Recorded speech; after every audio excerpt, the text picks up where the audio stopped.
Welcome back. So I love treasure hunting, especially in my own house. So we asked antiques appraiser Dr. Lori to look at 3 items that you sent us. And I wonder if you'll be surprised as we are. Today we have lots of pottery. Our first object is a beautiful little teapot. It's adorable that Tanya sent us a picture of. She inherited it from our parents. What do you have to say about this one? I thought this was beautiful. Why? Because it's very traditional in its form and very typically Japanese in its style. Blue-white ceramics. This is porcelain. You know, that beautiful blue, cobalt blue decoration on the white ground. Really nice. It has the original lid. I like the shape of the handle and the spout. It's beautiful. And it's from the mid-1800s. So think of it this way. It dates to about the time of Lincoln as our president in the United States. So that's a long time ago, right? So yeah. This piece is blue-white porcelain, hand-decorated, made in Japan, about 1850 to about 1875. And value is high, even though the lid has a little bit of damage. $200 for this piece. Whoa! Yeah, oh my really, goodness. really nice.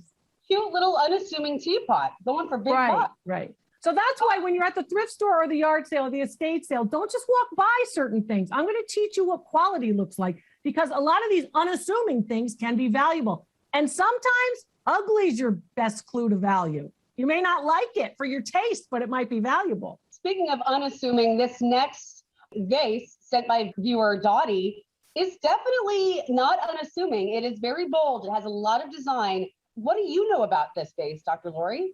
This is a Turn-Teplitz vase made in Austria by a firm called Reissner, Stellmacher, and Kessel. That's what the RSTK means on the bottom of this particular piece.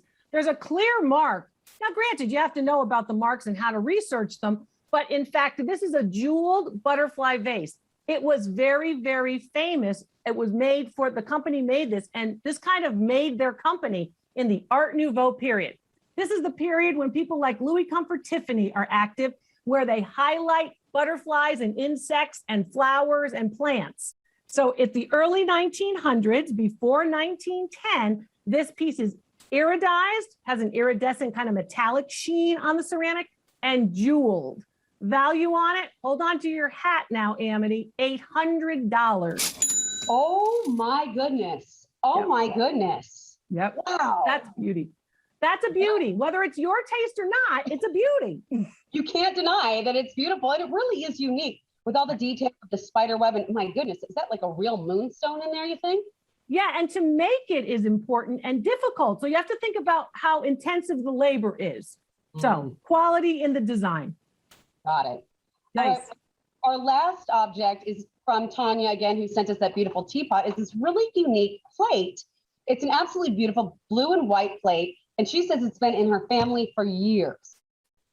So we think about blue and white ceramics and we're immediately in Asia. But the blue and white tradition oftentimes went into Europe too, brought by sailing ships. Some of the great, of course, sea lanes that come through Europe, particularly Northern Europe and that tradition. This is a Northern European blue-white ceramic piece. It's a plate. I love the decoration. It's beautiful. It's all hand painted. So think about the person with the talent to actually paint that. I can't draw you a stick figure, so, you know, I couldn't do it. But it's a late 19th century piece, so it's a late 1800s. Now, condition is fair, right?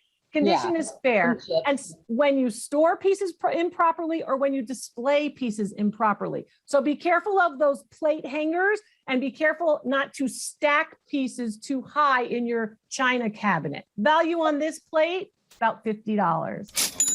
Wow. So everyone we've seen so far has something, but I do have a question. You know, when I look at these beautiful teapots that people have sent in, I always wonder, should they just be sitting out or should we be using them? I mean, I've got some beautiful World's Fair glasses that I use because I think I love them. They're beautiful. I want to see them every day.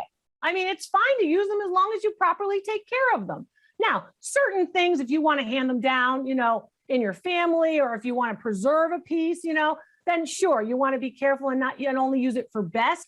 I always say, you know, if you want to show things off, you know, put out a display, you know, maybe it's holiday time and you're having a buffet, put out some pieces that no one really touches, but are just sort of eye candy. So if you want to use them, you can, but be careful and read remember, certain pieces are really for special and other pieces you can use every day. But think of how you'll feel if you break one. I know.